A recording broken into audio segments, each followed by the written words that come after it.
I've always seen with endurance athletes and triathletes that there is some kind of connection to experiencing or living a tough life, but then also going into endurance sports.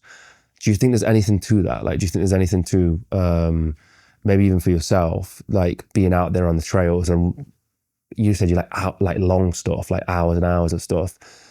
That doesn't tick for some people, you know. That I don't think that clicks for some people, but I've seen sort of for me, especially as well, some kind of connection with experiencing difficult times or hardships in life. Yeah, you definitely see that a lot in the ultra running community. You know, you have a lot of ultra runners out there who are former addicts or who have been through, you know, sexual abuse or mental abuse or whatever. And I don't know what it is that, I tell you what it is. I think that when you go through like significant trauma in your life, you know, it kind of makes you a little bit crazy. It makes you different than everybody else.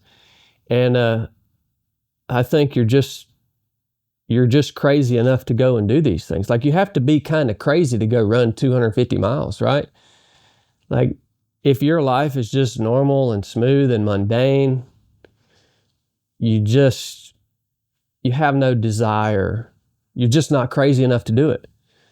And that's the only thing I can figure, man. I don't know. People want to say like, oh, you know, there can be healing out there when you're running. And I do believe that too. And I think a lot of people might find that through ultra endurance, especially running. It's just a place where they can go that their mind can turn off. It's so simple, right?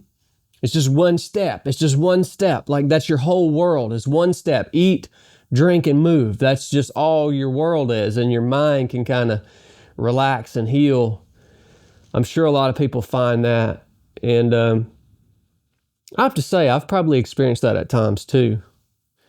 Just a release from, you know, from the complexity of life. I think that's a big part of it. Another thing that I personally enjoy about these really long endurance events is, for me, in this being part of a SEAL team, like, you became a savage, especially in SEAL training. They make you a savage, dude, like just this animal that, man, you're just getting after it. Like, there's no like politeness to it. And it's almost like a primal state that you tap into, right? And so when you come back, when you leave that and you get into regular life, you can't be that person anymore. Like, there's no opportunity in your day-to-day life at the office to be a dang savage, you know?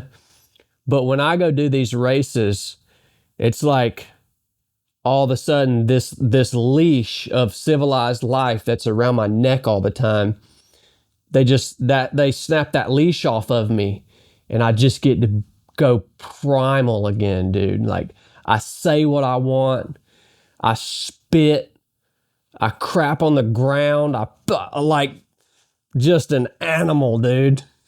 So something about that, man, I love that, dude. And you can't live that way your whole life, but it's a nice release and a nice escape from like all the civilized aspects of being a part of the world. Yeah, I think ultra distances, ultra runs is one of the few places you can truly let that out. Like, it's incredible that you can, the way you've articulated that. You have permission to. You have permission to. You know? You can be a mess. You can be crazy up there. Like, that's fine.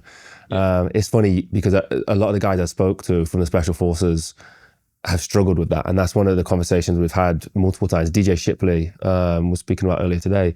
He's one of those guys who said that at one point in his life he really struggled with the idea of turning it on and turning it off.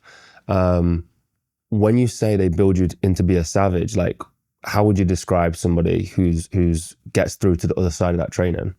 you have to be, to get through to the other side of that training, I think you have to be willing to die for it. I think you have to be that committed. You definitely have to learn to deal with significant amount of discomfort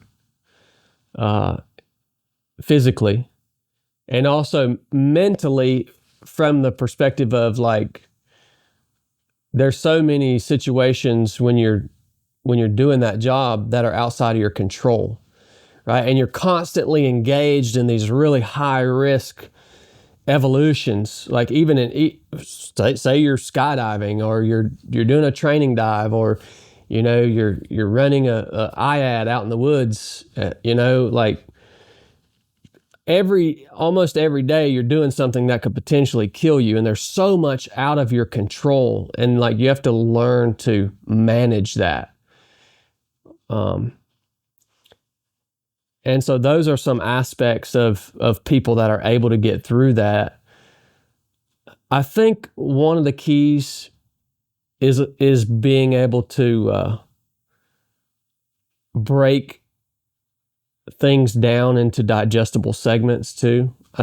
Probably the number one reason that guys quit that training is because they try, at some point, things get harder than they want it to be. And it's different for every guy. It could be running, O-course, swim, cold water, whatever. But you're going to hit a point there where you're like, this isn't fun anymore. This is harder than I could have ever imagined it being. And guys will start to think, there's no way I can keep doing this for another 2 hours, or for the rest of the day, or for another month or 6 months. And like, I think that's the number one reason guys don't make it through. But the dudes who can get to that point and then tell themselves, well, this is really hard, but I know I can do this for one more minute, or I know I can take one more step. Or if it gets really, really hard, like I know I can stay here for 5 more seconds. And you just keep convincing yourself of that over and over and over again. Like I really think that's a key to getting through SEAL training, to getting through any difficult part of life.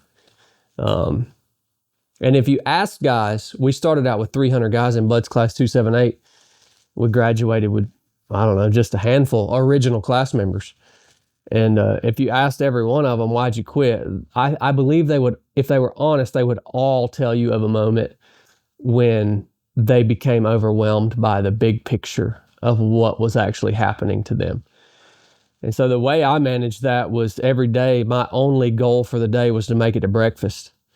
That was it. So I just went meal to meal, and that's how I managed it. And the morning is always the hardest part too.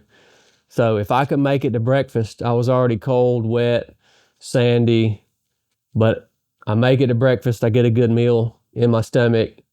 I might as well not quit, right? Because I'm already feeling miserable. Let's just make it through the day. As many of you know, we are independent creators and filmmakers, but there is a massive attack on us right now. Traditional media over the last few years has started to slowly die. They are no longer the independent voice that you first thought they were. That's why we've created Mulligan Brothers Patreon. We've built something special for our most dedicated supporters, and I want to break it down for you real quick. The supporter tier gets you ad-free early access to both video and audio versions of Mulligan Brothers interviews 24 hours before it goes public. The executive tier gets you everything that a supporter tier gets, plus more. Exclusive interviews and behind the scenes content, walk and talks, daily routines, unreleased interviews, the stuff that you don't see anywhere else. And finally, the executive producer tier. Everything from the supporter tier and the executive tier, plus exclusive perks. Access to our treatment packages. Be the first to see which guests are coming up and get insight into the topics we'll be discussing before anyone else. And you'll even get an executive producer credit on every single documentary that we make. So if you've ever wanted to support the Mulligan Brothers mission of inspiring change so we can go around the world and get these stories that nobody else will, this is exactly how you do it. Go to patreon.com/Mulligan Brothers, or click the link in the description or scan the QR code on screen. Join the community and help us inspire change.